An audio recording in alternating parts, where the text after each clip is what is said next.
Olha, essa é uma situação cada vez mais frequente, né? Que é um paciente chegar com ultrassom mostrando nódulo ou nódulos na tireoide.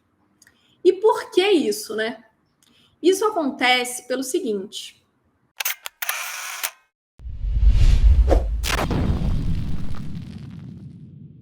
Seja muito bem-vindo, bem-vinda ao Descomplicando a Endócrino, gente. Se você é médico ou médica, atua como um clínico geral ou como um médico de família, e se você atende pacientes com doenças endócrinas, se você está interessado em atender melhor os seus pacientes, quer se sentir mais seguro, mais preparado para atender os pacientes com doenças endócrinas, então eu quero te desejar as boas-vindas, eu quero te dizer que esse aqui é o lugar para você, tá bom? Você está no lugar certo. Porque esse programa aqui ele existe para você que é ver, para você ver que é possível aprender a diagnosticar e tratar as doenças endócrinas com segurança e com excelência, né? Para que você possa atender melhor os seus pacientes no seu dia a dia e que você pode aprender sim de um jeito simples, que isso pode ser descomplicado para você e isso pode mudar completamente a sua atuação profissional. Bom, meu nome é Monalisa Azevedo, eu sou endocrinologista e eu ensino qualquer médico a tratar e diagnosticar e tratar as doenças endócrinas do dia a dia com excelência. Mesmo que você seja um colega médico que não tenha tido a oportunidade de fazer residência, né? Você é um médico generalista, você é um médico que tem uma outra especialidade, enfim, né? E aí, mesmo assim, você pode sim atender os seus pacientes com diabetes, com doenças tireoidianas, os pacientes obesos, os pacientes com síndrome metabólica, dislipidemia. Você pode atendê-los sim, com muita qualidade e excelência. E aí é isso que eu vou te mostrar aqui hoje. É para isso que a gente está aqui, é para isso que esse programa existe. O Descomplicando a Endócrina, beleza? Bom, e o tema de hoje é: o paciente chega trazendo ultrassom de tireoide mostrando nódulos. O que fazer? Então é sobre isso que a gente vai falar hoje. E eu já quero te convidar para você se inscrever aqui no nosso canal do YouTube, se você ainda não está inscrito, para você compartilhar esse vídeo, se você estiver no YouTube ou se você estiver aqui pelo Instagram. Compartilhe, deixe o seu like nesse vídeo, porque tudo isso faz com que as redes sociais entendam que o conteúdo que existe aqui é um conteúdo de fato relevante e vai poder fazer com que esse nosso vídeo chegue para muito mais colegas médicos que precisam saber aquilo que a gente fala aqui, beleza? Bom, então vamos lá. Eu imagino que você, no seu dia a dia, né, do atendimento, seja em hospital, seja em policlínica, em consultório, em clínica, enfim, se você atende pacientes com doenças endócrinas, eu acredito que, não raras vezes, né, eu imagino que você já tenha sido exposto à situação de receber um paciente que chega e fala assim para você: doutora, eu tô vindo aqui porque eu fiz esse exame, olha, e o exame mostrou, né, alteração na minha tireoide. Então, beleza, é o seguinte, o que eu vou te explicar hoje aqui é para você já sair usando na sua prática do dia a dia, é para você já aplicar aí nos seus pacientes, né? Depois de ver esse raciocínio que a gente vai fazer junto aqui hoje, sobre como que é a melhor abordagem dessa situação, né?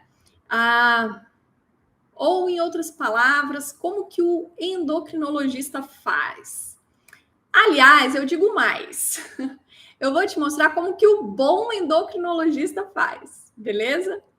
Então, vamos lá. Você vai ver que a coisa pode ser menos complicada do que parece. Porque quando a gente entende as coisas de verdade, aí tudo fica mais simples, né? E aí você vai poder aplicar isso aí no seu dia a dia, nos seus pacientes. Amanhã mesmo, se você atender um paciente assim, então você já vai ter tranquilidade de atender com muito mais segurança e excelência, beleza? Então vamos lá. Seguinte. Olha, essa é uma situação cada vez mais frequente, né? Que é um paciente chegar com ultrassom mostrando nódulo ou nódulos na tireoide. E por que isso, né? Isso acontece pelo seguinte, porque com o advento, né, do ultrassom de tireoide, o ultrassom tá um exame cada vez, né, mais solicitado, cada vez mais realizado. Isso porque o aparelho, a técnica, né, a forma de se realizar a ultrassom de tireoide evoluiu muito, né, e se tornou, nos últimos anos, ou talvez nas últimas décadas, um exame muito mais acessível. E aí, o que acontece? E aí, né, toda hora tem um paciente trazendo um ultrassom, e a gente já sabe, de dados da literatura, que nódulos na tireoide são extremamente comuns, né? Alterações, nódulos tireoidianos são muito frequentes, principalmente em mulheres, e a frequência aumenta com o passar das décadas, né? No entanto, nódulo pode aparecer em homens também, né? E em diferentes faixas etárias. Então, essa é uma situação do dia a dia, essa é uma situação muito comum, é da prática mesmo. E aí, vamos lá. O que você vai precisar pensar quando você receber um paciente assim? Olha, você vai precisar entender se esse nódulo ou esses nódulos, né, que o paciente apresenta, se eles têm relevância clínica ou não. Basicamente é isso que vai importar aqui, né? Então, quais que são as situações que fazem com que um nódulo na tireoide seja relevante, que ele seja importante, que ele mereça atenção? São duas situações. Existe a situação do nódulo a levar a uma hiperfunção da tireoide, quer dizer, existe a possibilidade do nódulo ser o que a gente chama de um nódulo autônomo. Quer dizer, esse nódulo produz hormônio da tireoide por conta própria, de maneira autônoma, independente de regulações, né? Então, independente do estímulo pelo TSH e, portanto, de uma maneira acaba sendo excessiva, né? Essa é uma possibilidade que é menos importante. Por quê? Porque é menos comum, menos prevalente. E a gente tem a segunda possibilidade, que é a mais importante, porque aqui pode acontecer com uma frequência maior do que a primeira alteração. Essa segunda seria a possibilidade do nódulo ser maligno. Então, é isso. Tipo assim, o paciente chega trazendo um ultrassom mostrando que tem nódulo na tireoide. Aí você tem que pensar, poxa vida, será que esse nódulo ou será que esses nódulos têm a possibilidade de ser secretores de hormônio? E a segunda pergunta, será que esse nódulo é maligno? Será que existe uma suspeita de malignidade? E aí, o que acontece? A resposta para essas perguntas vai ser divisor de águas. Porque se a resposta para a primeira pergunta, será que esse nódulo produz hormônio de forma autônoma? Ou seja, será que esse nódulo faz com que o paciente tenha excesso de hormônio tireoidiano na circulação? Será que esse hormônio está relacionado a hipertireoidismo? Se a resposta for não, e se a resposta à segunda pergunta, será que esse nódulo é maligno? Será que existe suspeita para malignidade? Se a resposta também for não, isso significa que não há necessidade de abordagem desse nódulo, né? Você não precisa orientar nenhum tratamento. Por outro lado, se a resposta for sim, né, se houver suspeita de malignidade ou se o nódulo for relacionado a um hipertireoidismo, aí você vai precisar de abordagem terapêutica. Então, olha, se você tem em mente qual que é o impacto, né, que os nódulos podem trazer, daí você tem a oportunidade de entender o que você precisa fazer. Então, como é que você vai responder a essas duas perguntas? Veja bem, para saber se esse nódulo pode ser um nódulo autônomo, um nódulo hiperfuncionante que provoca hipertireoidismo, você precisa das dosagens hormonais tireoidianas, né? Você precisa do TSH e do T4 livre. E para saber se esse nódulo tem a suspeita, o risco de ser maligno, aí a gente vai ter que pensar sobre as características no ultrassom. Então, vamos lá. Para saber se o nódulo é hiperfuncionante ou não, eu doso o TSH. Gente, veio um TSH normal ou veio um TSH aumentado, quer dizer, TSH acima do limite superior da referência, ou um TSH dentro do intervalo da referência, gente, está excluído o hipertireoidismo, beleza? Se o TSH vier abaixo do limite inferior da referência, opa, a resposta à minha primeira pergunta ela está se encaminhando para um sim, né? Então, se eu tiver um TSH suprimido, eu tenho aí um quadro de hipertireoidismo, né? Aí vai depender do T4 livre para eu saber se é um hipertireoidismo subclínico, que é quando o TSH é suprimido e o T4 livre é normal, ou se esse é um hipertireoidismo manifesto, né? TSH suprimido com o T4 livre aumentado. Se isso acontecer, se você dosa o TSH e o TSH vem suprimido, gente, aí vai lá para o fluxograma do hipertireoidismo. Porque daí, se você tem TSH suprimido com T4 livre aumentado, lembra, a gente até falou disso num episódio recente aqui do Descomplicando. Acho que, se não me engano, há umas 2 ou 3 semanas atrás, a gente falou sobre investigação de hipertireoidismo. Então, primeiro você tem um diagnóstico sindrômico, né? Que é o TSH suprimido com o T4 livre aumentado. E aí você parte para a investigação etiológica do hipertireoidismo para você definir o tratamento. Então, se você encontrar esses resultados, né, das dosagens hormonais, você vai para aquele fluxograma lá. Agora, se o TSH não estiver suprimido, então pode ser um TSH normal ou um TSH alto, hipertireoidismo está descartado, a resposta à primeira pergunta é não, e aí você vai partir para a segunda pergunta, que é, será que esse nódulo é maligno? Existe suspeita para malignidade? Então, vamos lá. Então, vamos falar disso. Como é que a gente responde a essa pergunta? Então, a primeira coisa, você vai olhar para esse ultrassom. Nesse ultrassom, você vai olhar as características desse nódulo. Porque o ultrassom, ele é um exame que vai dar detalhes, né, sobre os nódulos tireoidianos. Então, o ultrassom vai mostrar se o nódulo é um nódulo hipoecogênico, se ele é hiperecogênico, como que é, né, a ecogenicidade, ou seja, a cor desse nódulo, né, em comparação com o tecido tireoidiano normal vizinho, né?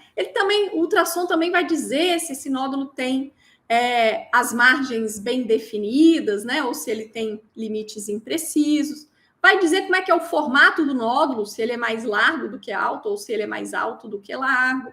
Vai falar se esse nódulo tem ou não tem, né, outros componentes, como microcalcificações, né, a presença de calcificações no seu interior. Então, o ultrassom, ele vai mostrar várias características do nódulo que vão servir de informação para você a respeito da suspeita para malignidade. Além de te mostrar o tamanho do nódulo. E também vai te mostrar, esse é um nódulo sólido, esse é um cisto, isso é um nódulo sólido cístico, enfim. Então, tem várias características ultrassonográficas que vão ser importantes para você raciocinar sobre a possibilidade de malignidade do nódulo. E aí, então, tem o tamanho e tem as características. Olha só, daí, suponhamos que seu paciente tem um nódulo, então você vai fazer essa avaliação do tamanho e das características ultrassonográficas para aquele nódulo. Agora, imagina que o paciente tem 4 nódulos, sei lá, tem múltiplos nódulos. Você vai fazer essa avaliação de tamanho e características ultrassonográficas para cada um deles.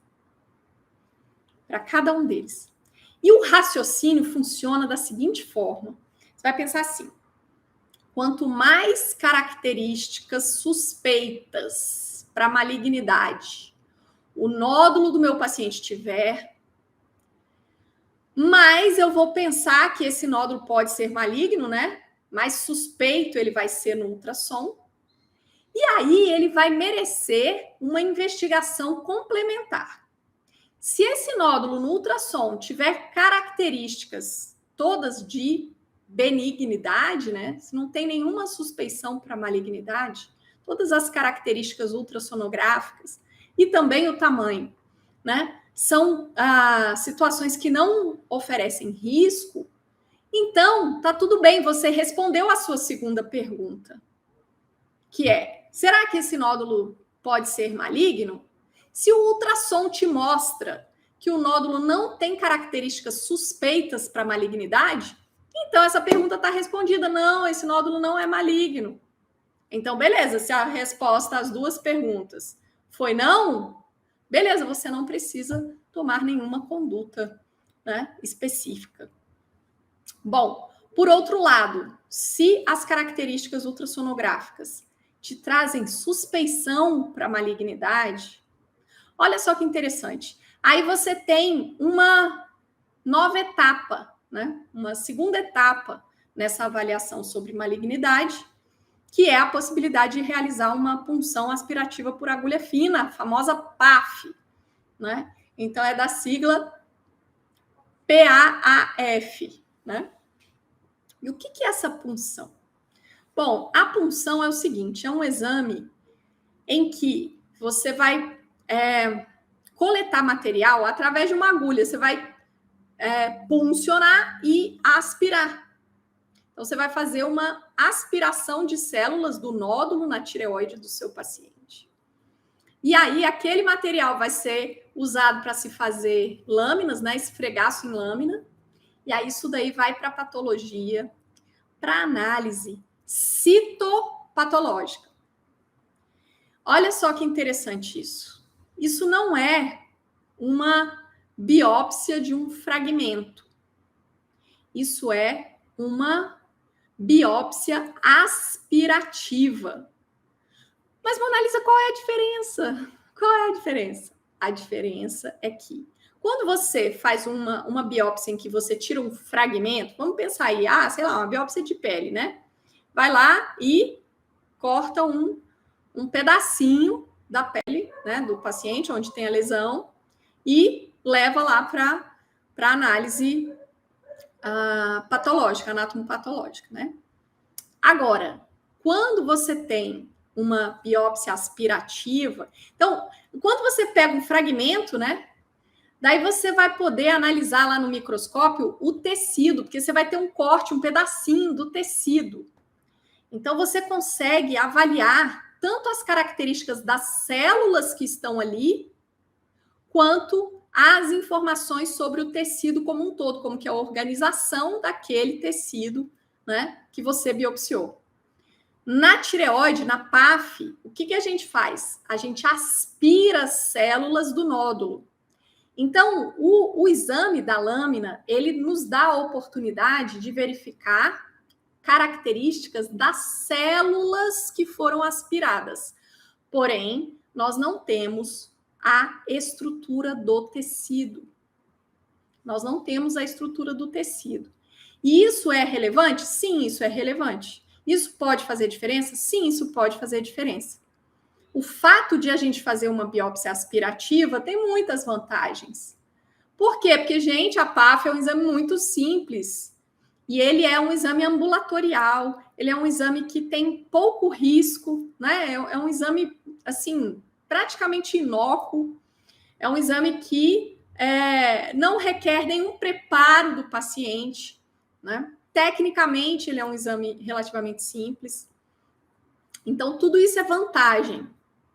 Agora, tem uma limitação, né? A limitação principal é que você não tem um fragmento do tecido.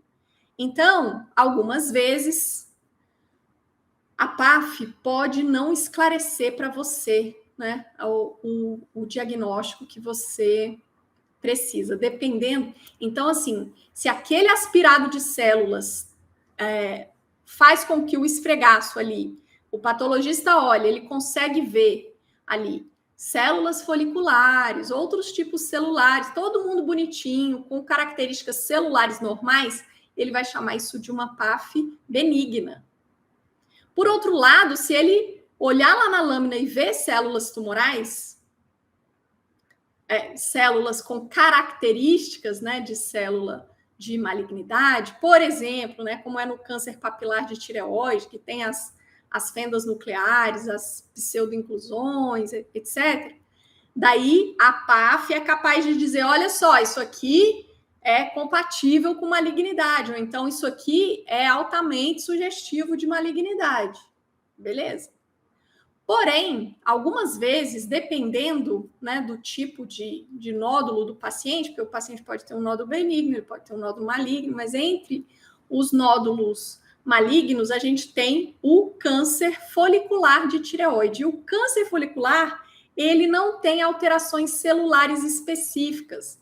Para a gente definir malignidade, a gente precisa de tecido para observar a invasão.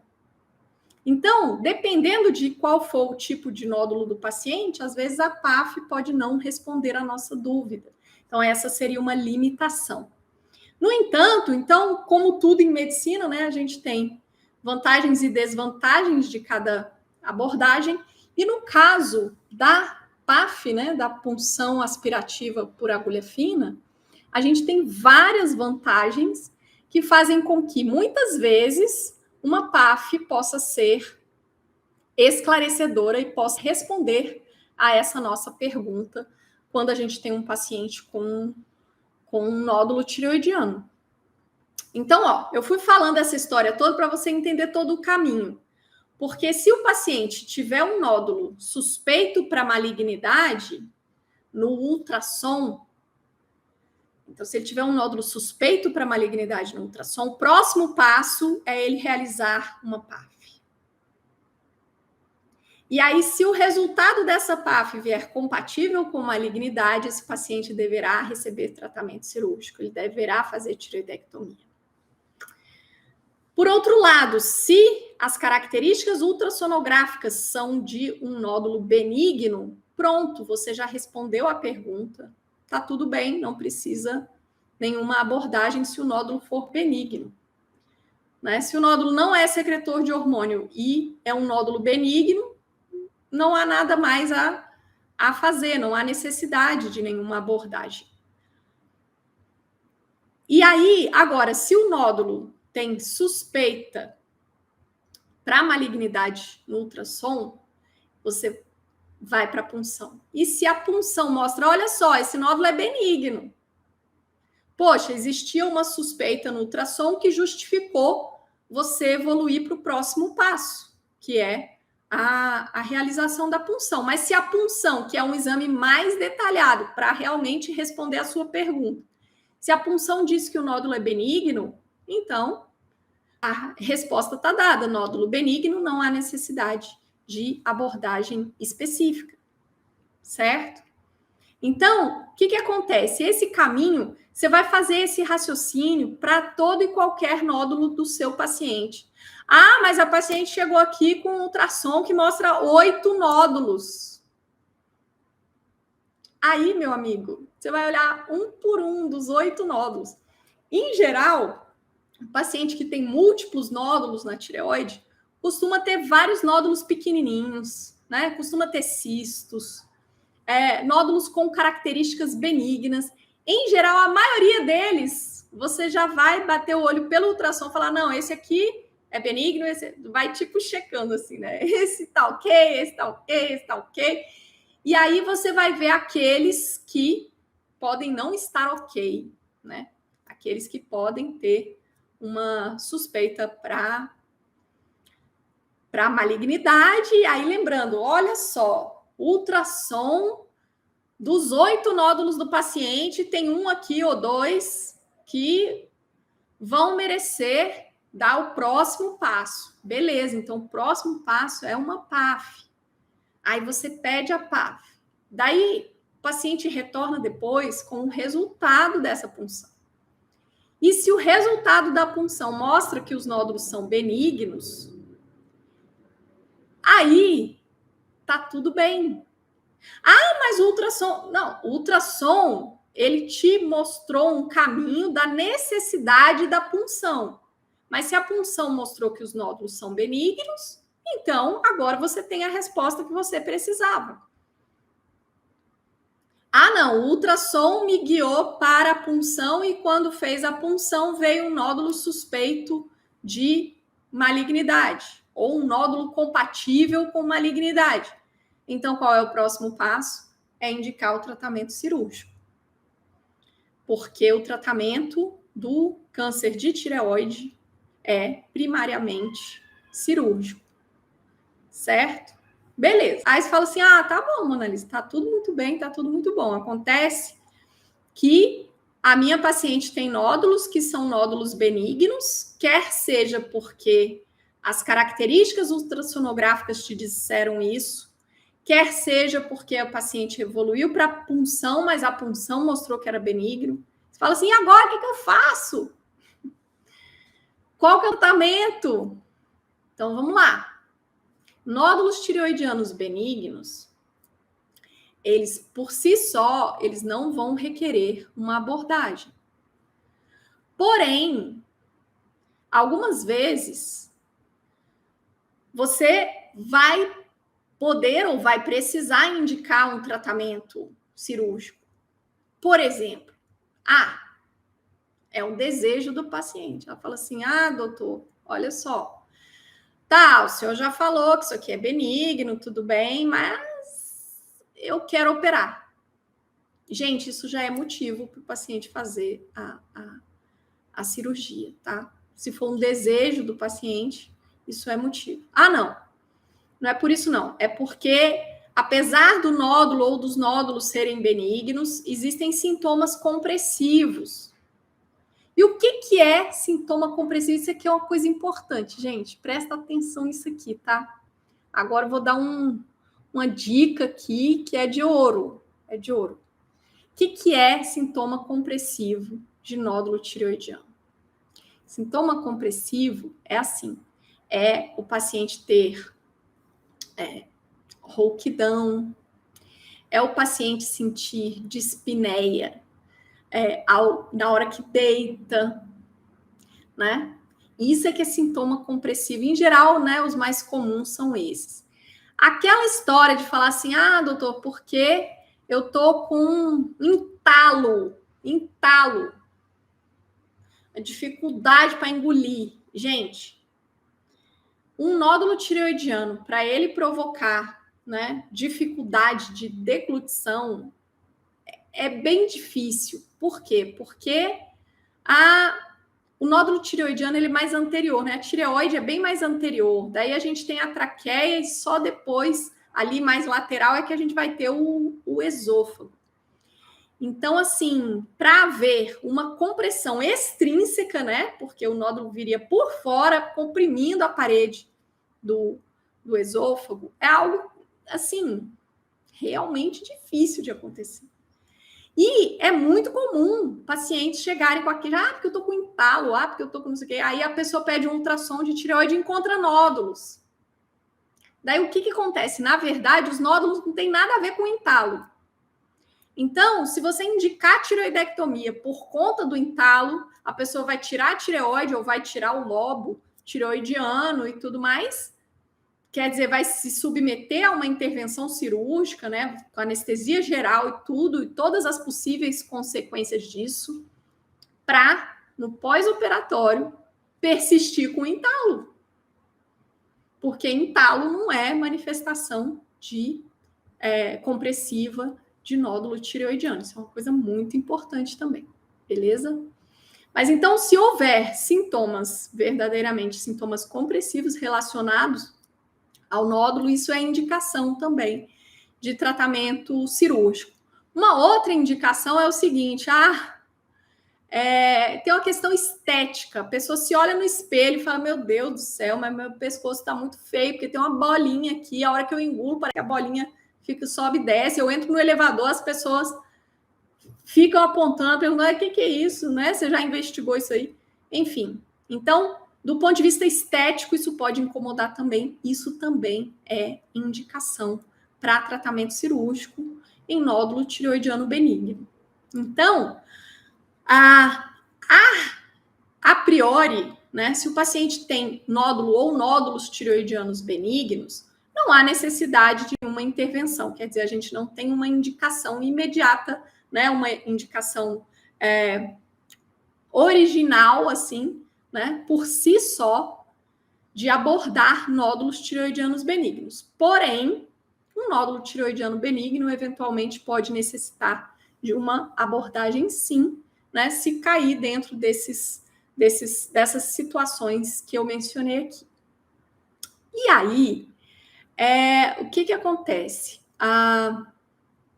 Então, você vai conduzir o caso de acordo com a situação que se apresentar para você. Então, você pode indicar o tratamento cirúrgico ou não, né, na dependência dessa individualização. Beleza? Teve gente perguntando aqui sobre tamanho do nódulo, se o nódulo é hipoecogênico, características ultrassonográficas. Então, deixa eu explicar essa história, né? Porque eu quis te mostrar um cenário completo, né, para você entender qual que é o caminho que o seu paciente vai percorrer com você ao longo do tempo, né? Então, isso é muito importante. Ai, gente, isso é uma coisa essencial, que é assim, ó, é você entender os porquês, é você saber todo o caminho, né, que você vai percorrer com o seu paciente. Foi esse exercício que a gente fez aqui. Mas agora, deixa eu só voltar ali no ultrassom, porque o pessoal tem muita dúvida em relação a isso, né? Então, eu te falei, o paciente tem nódulo na tireoide, primeira coisa é olhar as características ultrassonográficas. E daí, o que acontece? Aí eu fui falando, tem características no ultrassom que vão te levar a maior ou menor suspeição para malignidade. E daí, o que acontece? A gente tem, né, hoje, a gente tem utilizado uma classificação específica que nos ajuda muito, porque essa classificação coloca lá parâmetros objetivos, né, da avaliação ultrassonográfica, e aí, de acordo com cada um dos parâmetros, você dá pontos para o nódulo, e aí você chega em uma classe, né, para aquele nódulo, né, de acordo com essa classificação, que é a classificação de Tyrreds. E aí, com essa classe que você chegou, você olha para o tamanho do nódulo para dizer, o nódulo precisa de punção ou não. Esse nódulo, as características dele são benignas. E aí a gente vai ter nessa classificação, né, a gente vai ter a composição do nódulo, se o nódulo é sólido, se ele é cístico, se ele é complexo, enfim. A gente vai ter a ecogenicidade, que é aquela tonalidade de cinza, né, no ultrassom. Então, quanto mais cinza escuro o nódulo for comparado com o cinza da tireoide normal, mais hipoecóico ele é, né? E vice-versa. Então, tem a ecogenicidade. Daí a gente tem o formato do nódulo, né? Se ele é mais largo do que alto ou se ele é mais alto do que largo. Terceira. A quarta é os limites do nódulo, né? Se o nódulo tem limites precisos, bem definidos, ou se ele tem limites imprecisos, se ele tem um aspecto de invasão.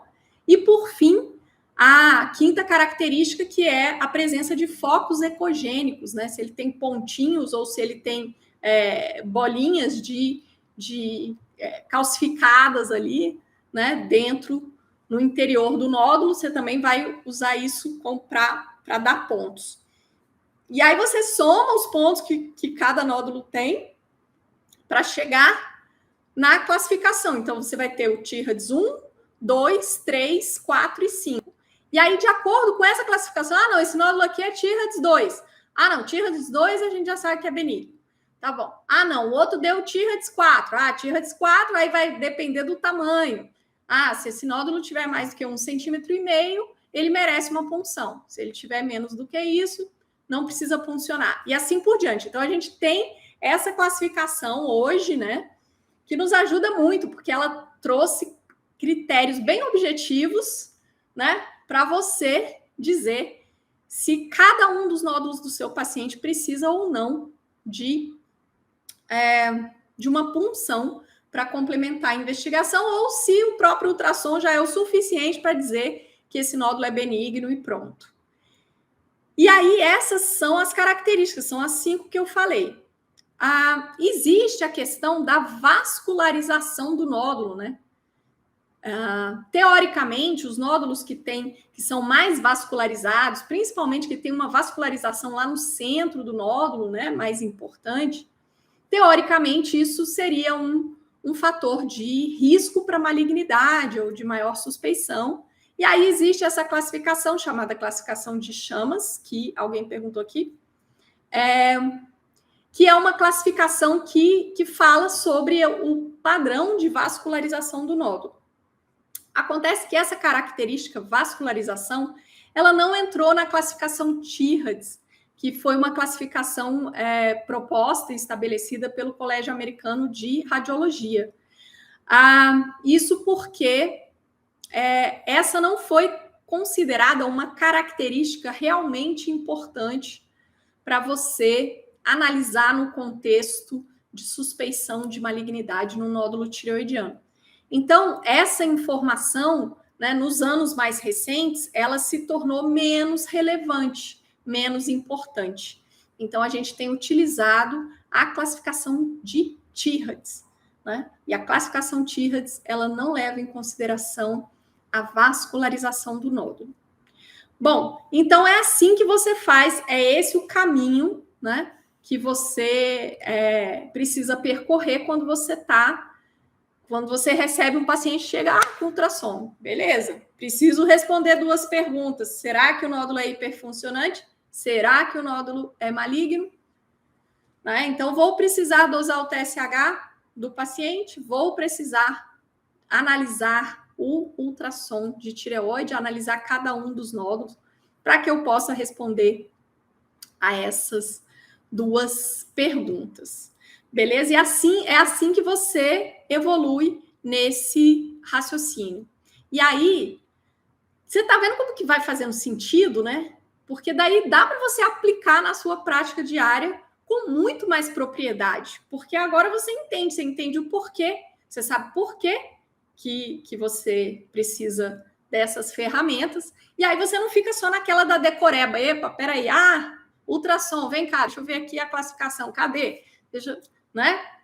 Não, é muito mais entendimento, né, daquilo que você está fazendo, o que você precisa quais que são as ferramentas que você precisa usar, quais os exames que você vai pedir, quando você sabe qual a pergunta que você quer responder, qual o esclarecimento que você precisa dar, porque isso vai influenciar como que você vai conduzir. Entendeu?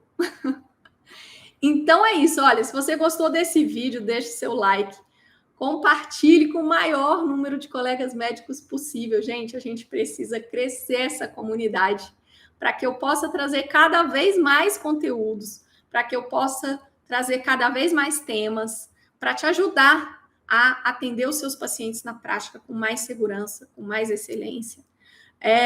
E para que você possa tratar os pacientes com doenças endócrinas de uma maneira que faça sentido na sua cabeça. para que isso seja prazeroso, porque você está entendendo o que você faz de verdade. Isso faz toda a diferença. Então, deixa o like, compartilha. E olha, na semana que vem tem mais, porque esse daqui é o Descomplicando a Endócrino. Esse é um programa feito para você que é médico ou médica e quer atender melhor os seus pacientes com diabetes, com doenças tireoidianas, com obesidade, com dislipidemia, com síndrome metabólica, enfim, com nódulo tireoidiano, como a gente conversou aqui hoje. Esse programa é para você. Então, é isso aí. Esse aqui foi mais um episódio do Descomplicando. Eu te vejo na próxima e um beijo grande.